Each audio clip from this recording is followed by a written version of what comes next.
दोस्तों याद होगा कि मैंने एक वीडियो में आपको मौलाना असगरी के बारे में बताया था।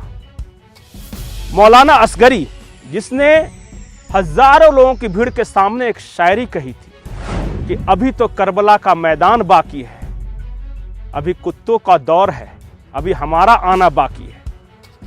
अब उस मौलाना को गिरफ्तार कर लिया है। गुजरात एटीएस ने शिकायत मिलने के बाद भड़काऊ भाषण देने के आरोप में उसे गिरफ्तार किया।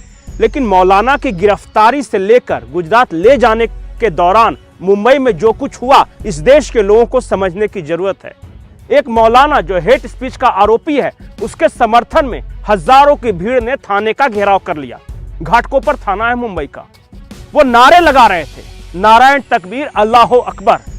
उस भीड़ के समर्थन में AIMIM के विधायक वारिस पठान आए, प्रवक्ता भी हैं वो।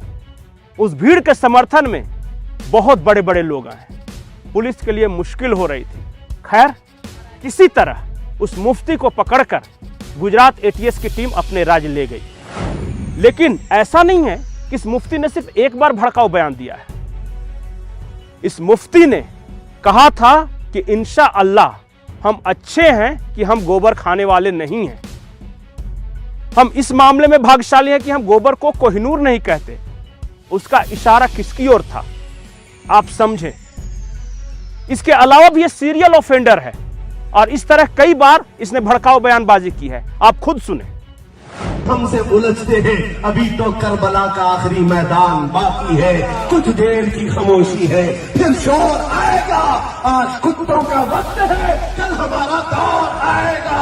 लब्बैक या रसूल अल्लाह, लब्बैक या रसूल अल्लाह, लब्बैक लब्बैक या रसूल अल्लाह। हमसे उलझते हैं, अभी तो करबला का आखिरी मैदान बाकी है, कुछ देर की खामोशी है, फिर शोर आएगा। आज कुत्तों का वक्त है, कल हमारा दौर आएगा। लब्बैक या रसूल अल्लाह, लब्बैक या रसूल अल्लाह, लब्बैक लब्बैक या रसूल अल्लाह। तो सुना आपने, कभी करबला का मैदान, कभी हिंदुओं को कुत्ता कहना, कभी उन्हें गोबर खाने वाला बोलना, गौमूत्र वाला बोलना, कभी गजवाए हिंद की बात करना कि गजवाए हिंद होगा। इस तरह के सीरियल ऑफेंडर के साथ इस देश में क्या होना चाहिए। और फिर से मैं बोल रहा हूं, आप जरा सोचिए कि इस देश में याकूब मेनन के जनाजे पर हजारों लोगों की भीड़ कैसे खड़ी हो जाती है। इस देश में एक मुफ्ती के अरेस्ट होने पर हजारों की भीड़ थाने का घेराव करने कैसे पहुंचती है। ये भीड़ तंत्र है क्या? कैसे इतने सारे लोग एक जगह जनरेट कर लिए जाते हैं देखते ही देखते। अब एक और तस्वीर मैं दिखाता हूं। इसी तरह भीड़ के जरिए खौफ पैदा करने की कोशिश थी। उनके ना हाथ रहेंगे, सरों में गर्दन रहेंगी।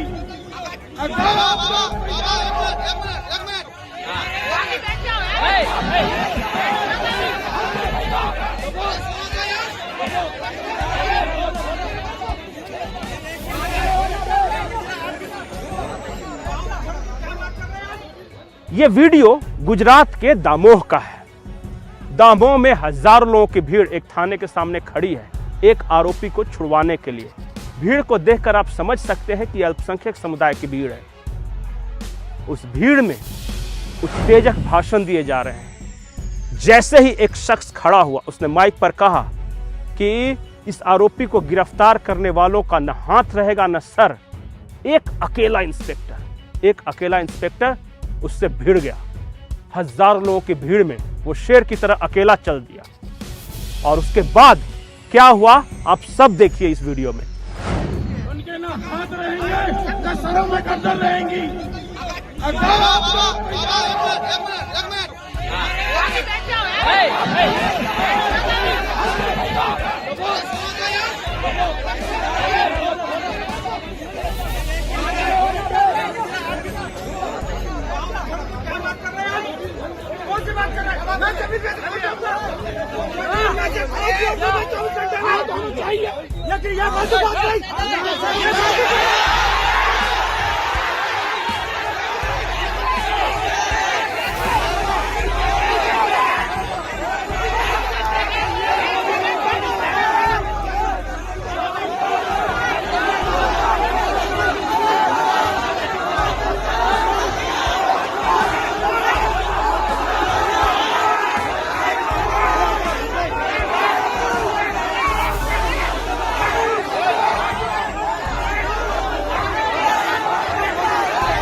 एक हिम्मत वाला अगर हजारों नामुरादों की भीड़ के बीच सीना तान कर खड़ा हो जाता है तो क्या होता है?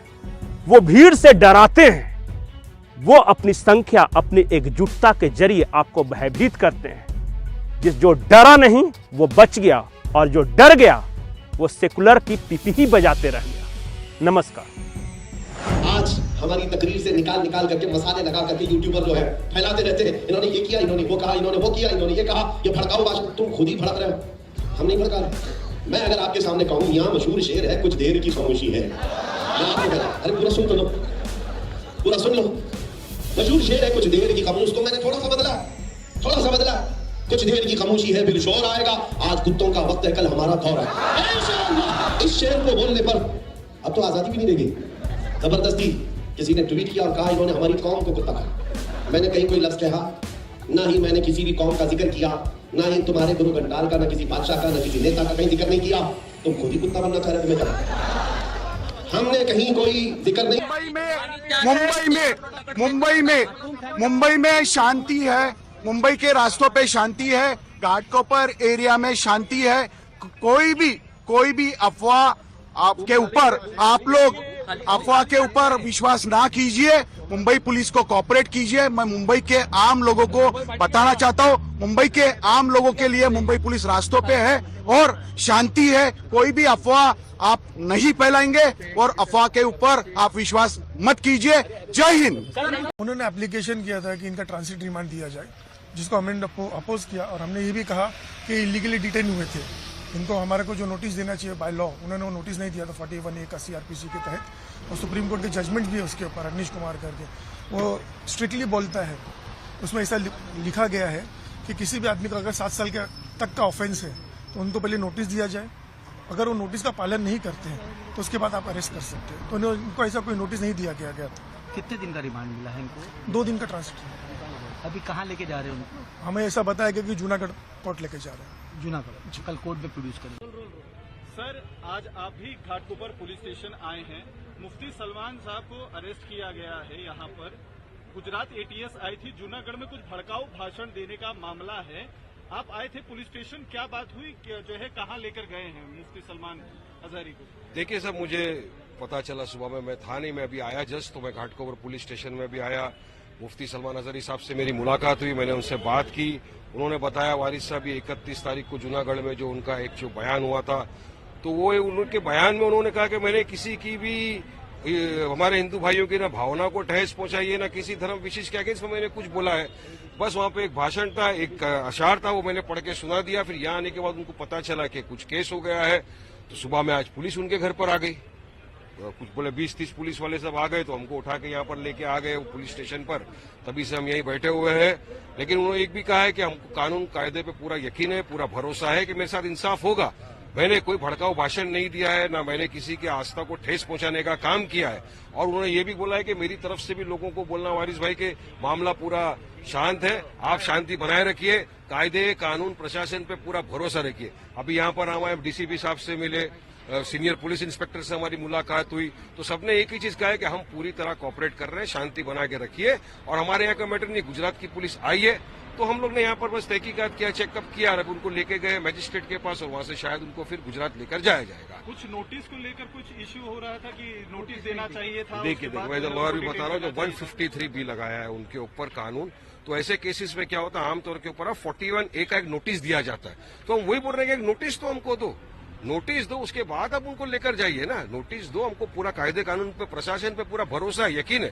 हम भी चाहते हैं कि अमन शांति सुकून पूरे देश भर में बना रहे, मगर जो कानून की प्रतिक्रिया है, ड्यू प्रोसेस ऑफ लॉ है, वो सबको फॉलो करना चाहिए।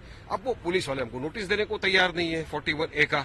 हर बार होता है 41A का नोटिस देना, मैंडेटरी है, गाइडलाइंस है सुप्रीम कोर्ट का सब जगह, मगर उन्होंने दिया नहीं। बहरहाल हमको उम्मीद है कि न्याय होगा, इंसाफ मिलेगा। उन्होंने कोई भड़काऊ भाषण दिया नहीं है।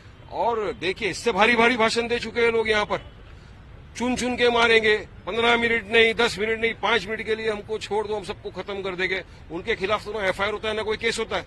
मगर यहाँ वो शख्स खुद बोल रहा है कि मैंने क्लैरिफिकेशन भी दिया है कि मैंने किसी की आस्था को ठेस नहीं पहुंचाई है, मैंने सिर्फ एक अशार पढ़ा है। और वहां पर जो वो मौका था फिलिस्तीन के ऊपर, वो बयान कर रहे थे। तो कैसा उनको समझ लिया कि एक अल्फाज उन्होंने जो इस्तेमाल किया उसके ऊपर इनको इतना बड़ा केस, एटीएस आ जा रही है यहाँ पर, गुजरात से लेकर जा रही है उनको वहां पर। तो हम चाहेंगे कि न्याय हो सबके सामने। देखो संविधान में इक्वालिटी की बात हुई, सबके साथ कानून बराबर होना चाहिए। स्टेज पर जो वीडियो वायरल हुआ है उसमें स्टेज पर मुफ्ती साहब धार्मिक नारे लगाते हुए सुनाई दिए हैं समर्थकों के सामने, जिसको लेकर सबसे ज्यादा ऑब्जेक्शन हो रहा है। और जो सेक्शन भी लगाया गया है, मामला भी जो बनाया गया है, धार्मिक भावना भड़काने का मामला हुआ है, तो क्या कहेंगे? कौन सा धार्मिक नारा लगाया जिससे भड़क गया? क्या ला इलाहा इल्लल्लाह मोहम्मद रसूलुल्लाह, लब्बैक लब्बैक या रसूल अल्लाह, नारे तकबीर अल्लाह अकबर, ये तो भड़काने वाले भाषण। नहीं तो सबके धर्म में अभी हमारे यहाँ कितने लोग लगा रहे हैं आजकल भड़काऊ भाषण, नारे लगाकर तो मॉब लिंचिंग कर रहे हैं लोगों की, मगर उनके खिलाफ तो कभी सरकार केस नहीं करती, कोई केस ऐसा होता नहीं है। मगर यहाँ तो वो खुद बोल रहे हैं कि मैंने क्लैरिफिकेशन भी दिया है कि मेरा को किसी की भी आस्था को ठेस पहुंचाने का कोई मेरा मकसद ही नहीं था, ना मैंने कोई ऐसा अल्फाज यूज किया किसी व्यक्ति विशेष या किसी के धर्म के खिलाफ मैंने बात की हो, ऐसा भी नहीं है। एक अशार था वो पढ़ा, उसके लिए उनको इतनी बड़ा, तो हमको यकीन है कायदे पे हमको इंसाफ मिलेगा। और मुफ्ती साहब ने भी कहा है, और मैं भी अपनी जानिब से आपके माध्यम से तमाम लोगों से एक ही रिक्वेस्ट करूंगा, क्योंकि सुबह से हजारों लोग फोन कर रहे हैं कि आप तमाम संयम बरतिए, सब्र करिए, कायदे कानून पर भरोसा रखिए, इंसाफ होगा। और कुछ ऐसा मत करिए जिससे कायदा कुछ खराब हो। प्रशासन पुलिस की मदद करिए और शांति के साथ बैठिए, कायदे पे भरोसा रखिए, कोर्ट कचहरी पे भरोसा रखिए, इंशाल्लाह हमको इंसाफ मिलेगा। क्या लगता है आपको इलीगल डिटेंशन किया गया है गुजरात पुलिस की तरफ से, क्योंकि उन्होंने नोटिस दिया ना? अब देखिए, जब उनको वहां पे गुजरात में प्रोड्यूस किया जाएगा तो जाहिर सी बात है जो वकील लोग हैं वो तो बात रखेंगे अपनी वहां पर कोर्ट में रखी जाएगी बात सब कुछ। ठीक है, इंशाल्लाह। Thank you so much sir. हो गया मेरा।